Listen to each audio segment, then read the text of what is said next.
میں نے دیکھا کہ وہ درخت کے تنے سے لپٹے چلا رہے تھے، جیسے کسی قوت نے انہیں جکڑ لیا ہو۔ میں حیران تھی کہ ان کے ساتھ کیا ہوا ہے۔ ان کی یہ حالت دیکھ کر میں خوف سے تھر تھر کانپنے لگی۔ تبھی انہیں چھوڑ کر چپکے سے وہاں سے اٹھی اور گھر کی طرف جانے لگی۔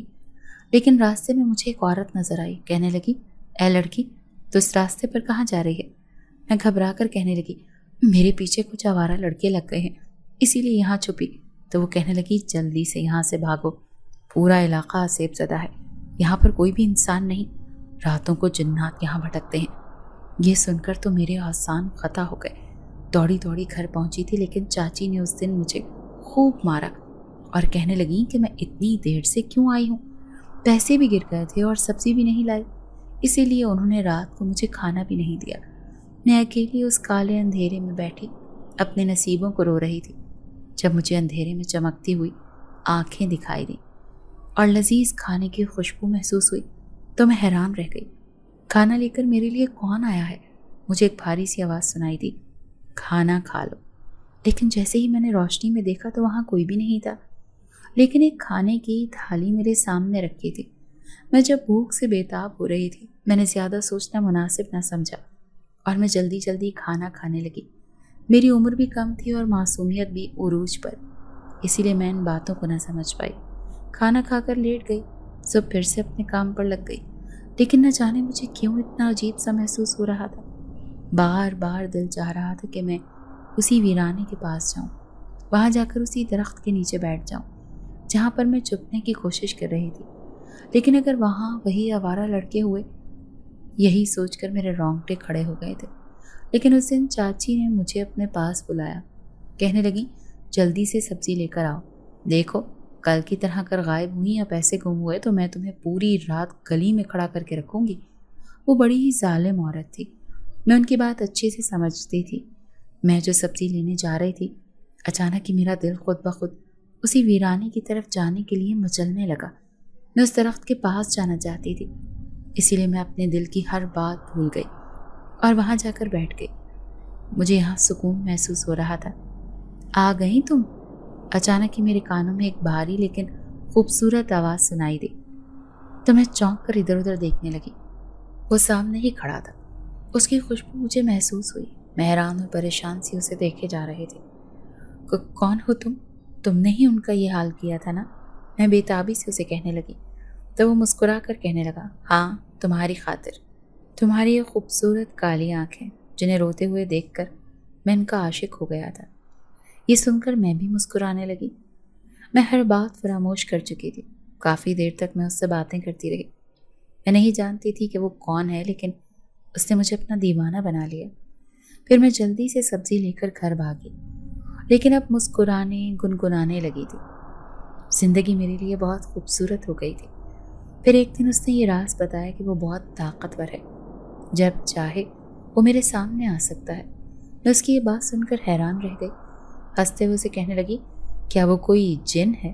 تبھی وہ سنجیدہ لہجے میں کہنے لگا، ہاں وہ سچ مچ میں ایک جنزاد ہے، اسی درخت کے اوپر رہنے والا جنزاد۔ تو ایک انسانی لڑکی پر عاشق ہو گیا تھا۔ مجھے یقین نہیں آیا۔ میں پھٹی پھٹی نگاہوں سے اس کی طرف دیکھتی رہ گئی۔ میں تو ابھی تک اسے ایک انسان سمجھتی تھی، شاید وہ میرے سامنے ایک انسان کے روپ میں آتا تھا۔ اب مجھے اس سے ڈر لگ رہا تھا، لیکن وہ کہنے لگا کہ وہ میری مدد کرنے کے لیے آیا ہے، وہ کبھی مجھے پریشان نہیں دیکھ سکتا۔ اگر میں اپنے آپ کو اس دنیا میں اکیلی سمجھتی ہوں تو میں کبھی خود کو اکیلا نہ سمجھوں، کیونکہ وہ میرے ساتھ ہے۔ اس کی باتوں نے مجھے خوش کر دیا تھا۔ ایک دن میں گھبرا کر اس سے کہنے لگی کہ وہ اپنی طاقت سے سب کچھ دیکھ سکتا ہے، میں اپنی زندگی بدلنا چاہتی ہوں، میں اس غربت سے تنگ آ گئی ہوں۔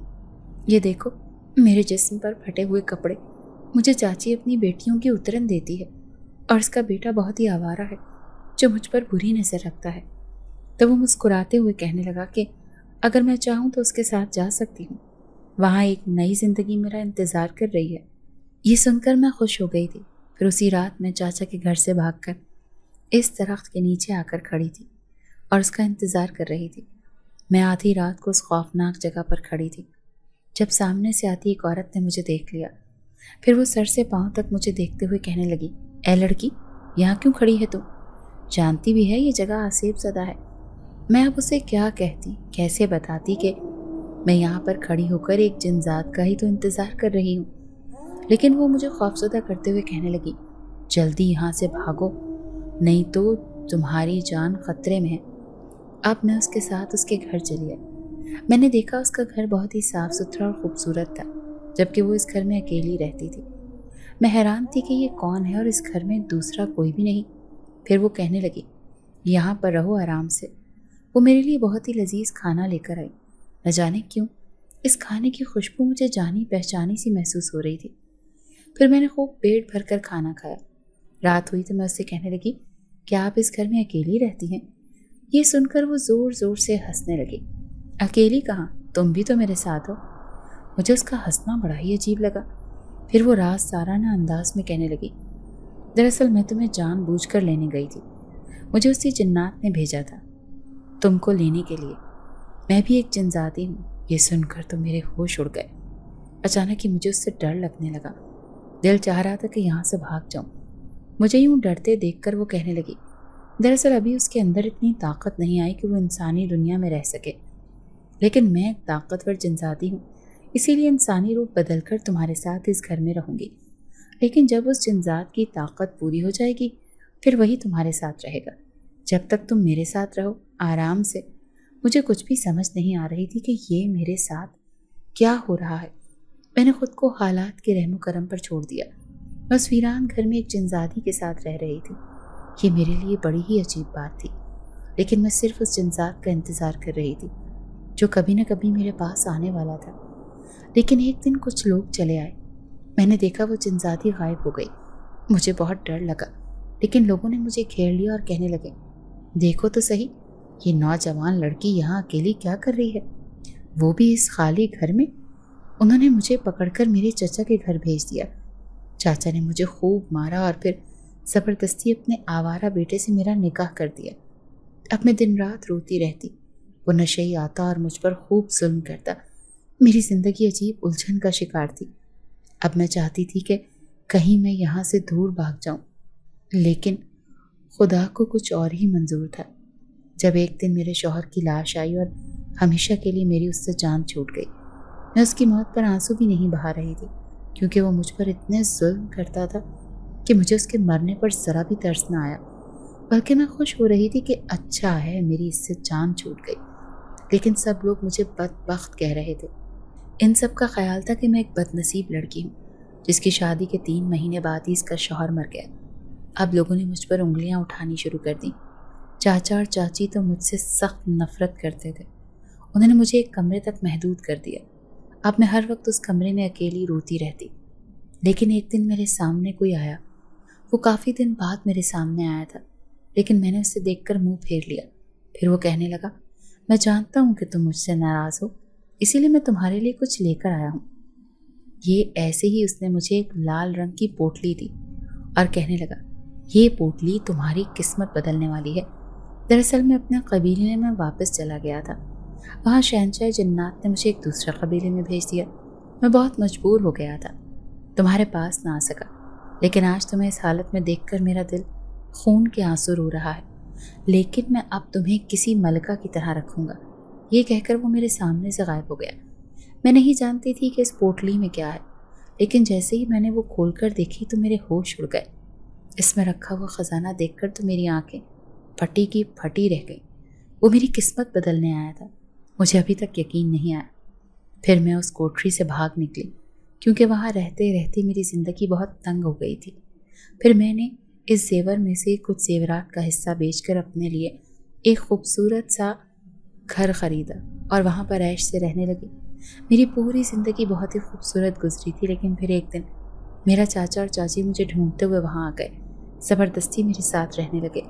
کچھ دنوں بعد چاچا کا انتقال ہو گیا، لیکن ان کے بچے یعنی کہ ان کا ایک بیٹا اور اس کی بیٹی اپنے بچوں کے ساتھ اسی گھر میں رہنے لگے۔ پھر دھیرے دھیرے میں بوڑھی ہو گئی۔ میری ساری دولت جائیداد جتنی بھی میرے پاس تھی وہ میں نے اپنے پاس محفوظ کر لی، لیکن ابھی بھی وہ مجھ سے ملاقات کرنے آتا ہے۔ یوں سمجھ لو کہ میں بیوہ ہونے کے باوجود بھی شادی شدہ تھی، کیونکہ میں ہر رات اس جنزادی کے لیے سنگھار کرتی تھی۔ میں نے اپنا شوہر تو کھو دیا، لیکن دنیا کی نظروں سے پوشیدہ ہو کر میں نے اس جنزات سے شادی کر لی تھی۔ اب میں اسی کی بیوی تھی، لیکن اس گھر میں رہنے والے لوگوں کی تعداد بڑھنے لگی۔ میں کسی کو بھی منع نہیں کرتی تھی، لیکن میں کیا جانتی تھی کہ یہ لوگ اتنے لالچی ہو جائیں گے کہ ان کی نظر میری دولت پر ہوگی۔ میں نے آج تک ان سے یہ دولت چھپا کر رکھی ہے۔ میں کسی کی نظر بھی اس پر پڑنے نہیں دینا چاہتی تھی، لیکن جیسے ہی میں بوڑھی ہونے لگی، اچانک ہی ان لوگوں نے مجھ سے منہ پھیر لیا۔ اب مجھے کمرے تک محدود کر دیا ہے، کیونکہ میرا جنزاد اب اس دنیا میں نہیں رہا۔ نہ جانے وہ کہاں ہے، کتنے سال ہو گئے وہ مجھ سے ملاقات کرنے نہیں آیا۔ کاش وہ ایک بار مجھ سے ملنے آئے تو میں بھی اسے دیکھ کر خوش ہو جاؤں۔ نہ جانے کیوں میرے دل میں ابھی بھی وہی ہے۔ لیکن تم بہت اچھی لڑکی ہو، تمہیں دیکھ کر مجھے اپنائیت کا احساس ہوتا ہے۔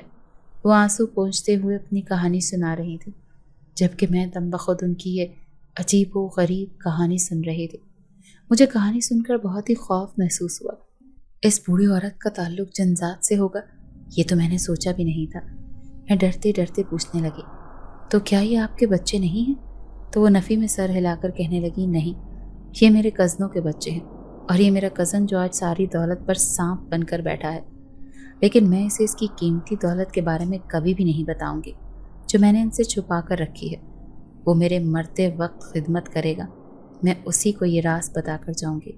وہ فیصلہ کر چکی تھی۔ مجھے انہیں دیکھ کر بڑا ترس آ رہا تھا، جو اپنوں کی محبت کو ترسی ہوئی تھی، لیکن میں ابھی بھی انہیں بتانا چاہتی تھی کہ مجھے اس بنگلے میں کسی غیر فطری چیز کا احساس ہوتا ہے، لیکن میں نے یہ بات انہیں نہیں بتائی۔ لیکن ایک رات جیسے ہی میں کمرے میں آنے لگی تو میڈم کے پاس کھڑا ہوا کوئی مجھے دکھائی دیا۔ وہ دونوں آپس میں کوئی بات کر رہے تھے۔ میں پردے کے پیچھے سے چھپ کر دیکھنے لگی۔ میڈم آنکھوں میں آنسو لیے اس سے بات کر رہی تھی، لیکن ان کی آنکھوں میں بلا کی محبت تھی۔ ایسے لگ رہا تھا جیسے وہ کسی سے برسوں بعد ملی ہوں۔ پھر میں نے ان دونوں کو اکیلا چھوڑ دیا۔ میں نہیں جانتی تھی کہ وہ اجنبی کون ہے، کیونکہ میں نے صرف اس کی پشت دیکھی تھی۔ لیکن جیسے ہی اگلی صبح میں میڈم سے ملنے گئی تو میں نے ان کی حالت میں قدرے بہتری محسوس کی۔ وہ خوش لگ رہی تھی۔ پھر مجھ سے کہنے لگی، تم ایک اچھی لڑکی ہو، تم نے 6 مہینے سے مجھے اتنا خوش رکھا، مجھے اپنی خدمت سے متاثر کیا، اسی لیے میں تمہیں ایک چیز دے کر مرنا چاہتی ہوں۔ میں جلدی سے کہنے لگی، میڈم آپ کیسی باتیں کر رہی ہیں، اللہ آپ کو اور لمبی زندگی دے۔ تو وہ کہنے لگی، اب مجھے اتنی لمبی زندگی کا کیا کرنا ہے، اب میں موت کی طرف بڑھ رہی ہوں، لیکن جانے سے پہلے میں تمہیں ایک چیز دے کر جانا چاہتی ہوں۔ یہ کہتے ہی اس نے اپنے بیڈ کے نیچے سے ایک کالے رنگ کے صندوق میں سے خوبصورت لال رنگ کی پوٹلی نکالی اور کہنے لگی، یہ میری زندگی بھر کی کمائی ہے، یوں سمجھ لو کہ یہ میری وہ دولت ہے جو مجھے اس جنزادے نے دی تھی، اور آج میں یہ دولت تمہیں دے کر جاؤں گی۔ یہ ہیروں کی مالا ہے، اس کا ایک موتی بھی بہت قیمتی ہے، جسے پا کر تم اپنی قسمت بدل لو گی۔ لیکن اس دولت کو پانے کے لیے تمہیں ایک کام کرنا ہوگا، تم نے کسی جنزادے سے شادی کرنی ہوگی۔ میڈم کی بات سن کر میں بت بن گئی، لیکن جیسے ہی انہوں نے وہ ہیروں کی مالا دکھائی، جسے دیکھ کر میری آنکھیں چمکنے لگیں، میں حیران تھی کہ اس قدر خوبصورت قیمتی موتیوں کی مالا انہوں نے سالوں سے چھپا کر رکھی ہوئی تھی۔ وہ میرے چہرے پر موجود چمک سے اندازہ لگا چکی تھی کہ میں ان کی ہر بات ماننے کے لیے تیار ہوں، اسی لیے انہوں نے وہ ہیروں کی مالا میرے حوالے کر دی۔ لیکن دوسری صبح میڈم کا انتقال ہو گیا، جبکہ وہ موتیوں کی مالا میں نے اپنے پاس رکھ لی۔ لیکن میں دولت پانے کے جوش میں یہ بات بھول چکی تھی کہ میڈم نے اس کے ساتھ ایک شرط بھی رکھی تھی۔ وہ تو اپنی عمر پوری کر کے اپنی زندگی بہت اچھی گزار کر اپنے اگلے جہان سدھار چکی تھی، لیکن میری زندگی ابھی پوری۔ لیکن میں نے سوچ لیا تھا کہ میں گھر والوں کی قسمت بدلنے کے لیے پیدا ہوئی ہوں۔ یہ ہیروں کی مالا جس کے پاس بھی جائے گی اس کی قسمت بدل جائے گی۔ جس دن میڈم کا انتقال ہوا اس کے 2 دن بعد ہی میں نے نوکری چھوڑ دی تھی، اپنا حساب لیا اور اپنے بابا کے پاس چلی آئی۔ میں بابا کو بتانا چاہتی تھی کہ آپ کی بیٹی بہت دولت مند ہو گئی ہے، لیکن میں میڈم کی بات کیسے بھول سکتی تھی۔ انہوں نے مجھے کہا تھا کہ یہ راز کسی کو بھی نہیں بتاؤں گی، اسی لیے میں نے اس کے بارے میں کسی کو بھی نہیں بتایا اور وہ اپنے پاس محفوظ کر لی۔ پھر میں نے اس میں سے ایک ہیرا لیا اور اسے فروخت کر دیا۔ ہیرا لاکھوں میں فروخت ہوا تھا اور میں لکھپتی بن گئی۔ پھر میں نے اپنا گھر تبدیل کیا، اپنے باپ کا علاج کروایا۔ میں حیران تھی کہ نے میرے ہاتھ ایسا کون سا قارون کا خزانہ لگا ہے جس نے میری قسمت بدل دی۔ گھر میں دولت کی ریل پیل ہونے لگی، میری الماریاں نوٹوں سے بھرنے لگیں۔